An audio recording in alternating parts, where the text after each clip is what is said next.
تا حالا شده 5 ساعت درس بخونی ولی هیچی تو ذهنت نمونه؟ دفتر بازه، چشمات روی نوشته هاست ولی ذهنت یه جای دیگه است. بعد از چند ساعت فقط خستگی میمونه و یه حس تلخ. من هیچی یاد نگرفتم. و اون لحظه است که به خودت میگی شاید من باهوش نیستم.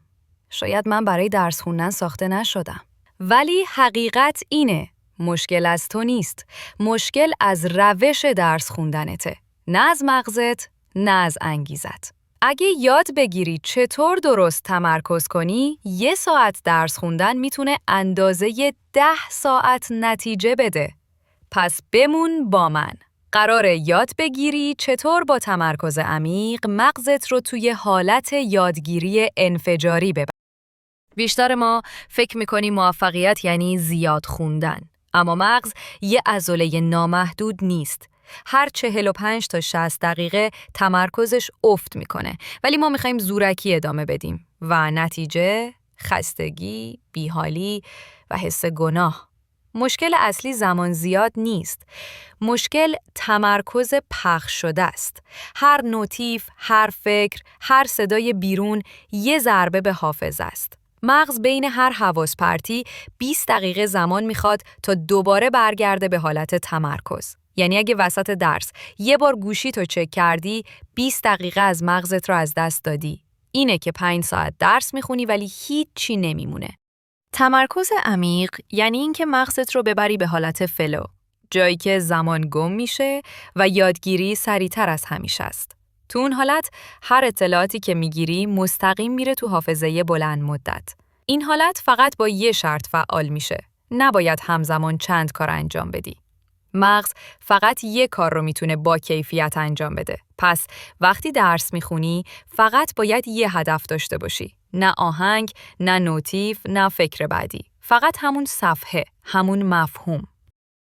تکنیک 1. بلوک طلایی. 45 دقیقه تمرکز عمیق، بعد 15 دقیقه استراحت. بهش میگن چرخه پومودورو حرفه‌ای. تو اون 45 دقیقه هیچ کاری جز درس انجام نده. نه حتی فکر نکن به چک کردن گوشی. تکنیک 2. پیشنمایش ذهنی.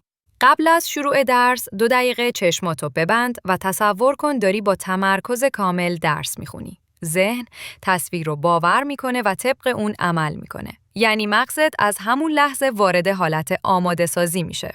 تکنیک 3. حضور در لحظه. وقتی حواست پرت شد فقط یه جمله بگو. الان اینجا هستم. نه سرزنش، نه خشم. فقط برگرد به لحظه. این جمله ساده مغز رو دوباره وسط میدون تمرکز میاره. تکنیک 4. نوشتن قبل از یادگیری. قبل از شروع یه صفحه بنویس چی میخوای یاد بگیری. مغز وقتی هدف واضح داره سریعتر مسیر رو میسازه. بی هدف خوندن یعنی دویدن تو مه. برای تمرکز عمیق مغز به سیگنال محیطی نیاز داره. 1. جای مخصوص درس.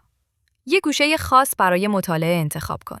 فقط اونجا درس بخون. بدنت شرطی میشه. هر بار که اونجا می نشینی، ذهن خودش میگه وقت تمرکزه. 2. بو و صدا. یه شم یا رایحه خاص موقع درس استفاده کن. یه صدای ثابت مثل صدای بارون یا وایت نویز بذار. بعد از چند روز همون بو یا صدا خودش مغز رو میبره تو حالت یادگیری. 3. تغذیه و آب. کم آبی یا قند زیاد تمرکز رو میکشه. یه بطری آب کنار دستت باشه و میان وعده سبک مثل بادوم یا سیب. 4. زمان طلایی یادگیری. برای بیشتر آدما بهترین زمان تمرکز بین 9 تا 11 صبح یا 7 تا 9 شبه. اون ساعت طلایی خودت رو پیدا کن و فقط اون موقع درس بخون. یادگیری زیاد یعنی تمرکز زیاد، نه زمان زیاد. هر دقیقه واقعی تمرکز از ساعتها حواس پرتی قوی تره. تو برای موفق شدن لازم نیست بیشتر بخونی. باید درست بخونی. امروز فقط 1 ساعت تمرکز واقعی امتحان کن. گوشی رو بذار کنار، تایمر بذار و فقط با مغزت خلوت کن. وقتی تموم شد میفهمی چقدر یادگیری میتونه لذت بخش باشه. مغزت منتظر فرمان توه. بهش بگو فقط 1 ساعت اما با تمام وجود و بعد ببین چطور 10 برابر رشد میکنی.